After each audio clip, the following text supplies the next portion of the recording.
ఎంతో ఆరోగ్యకరమైన పులుసు అండి తోటకూర. చెప్తున్నాను కదా, ఆకుకూరలు వాడినప్పుడల్లా ఆరోగ్యకరమైన అంటాను కదా.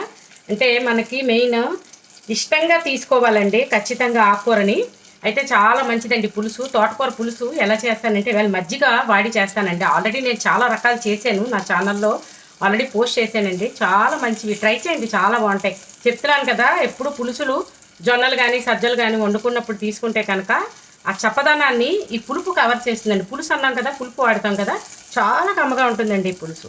ఈ పులుసుకి ఏంటంటే ఇలా కుక్కర్ పెట్టుకుని దానిలోకి 1 స్పూన్ ఆయిల్ వేసానండి. పోపు ఆవాలు, మెంతులు, ఎండుమిరపకాయ, కొద్దిగా పచ్చిమిరపకాయ వేసానండి కారం కోసం. చూడండి 2 బెండకాయలు తీసుకున్నాను. ఎక్కువ ముక్కలు ఏం వేయట్లేదు ఈవేళ, ఓన్లీ బెండకాయ. అలాగే తోటకూర అన్నాను కదా, తోటకూర పులుసు, 1 కట్ట తోటకూర.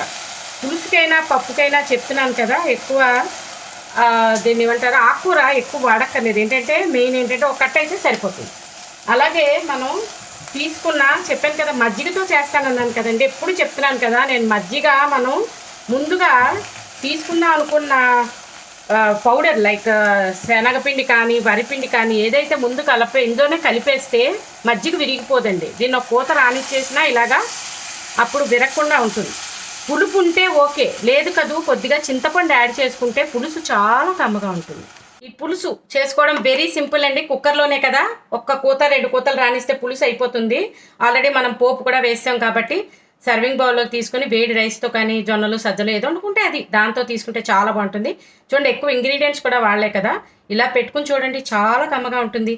ఏంటి తోటకూర బెండకాయ వాడాం మనం ఇవాళ. మజ్జిగ మంచి టేస్ట్ ఇస్తుందండి. అలాగే సమ్మర్ కదా, చాలా మంచిది ఇప్పుడు తీసుకుంటే, ఎంత తీసుకుంటే అంత మంచిది. ఎప్పటికప్పుడే చెప్తున్నాను కదా, మజ్జిగ ఇలా పెట్టేసి 2 కూతలు రానిస్తే పులుసు రెడీ అండి.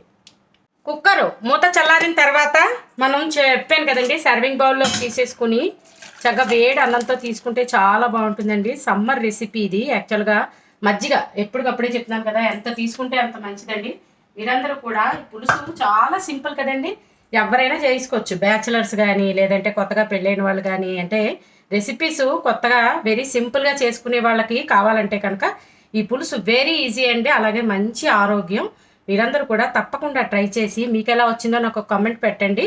అలాగే నా ఛానల్ని కనుక సబ్స్క్రైబ్ చేసుకోకపోతే సబ్స్క్రైబ్ చేసుకోండి ప్లీజ్. లేదు అంటే కనుక చేసుకున్నారంటే కనుక మీ ఫ్రెండ్స్తో నా ఛానల్ని షేర్ చేయండి. మంచి మంచి వంటలు మీకు రీచ్ అవ్వాలంటే నా ఛానల్ సబ్స్క్రైబ్ చేసుకోవాలి కదండి, ప్లీజ్ సబ్స్క్రైబ్ చేసుకోండి. Thanks for watching.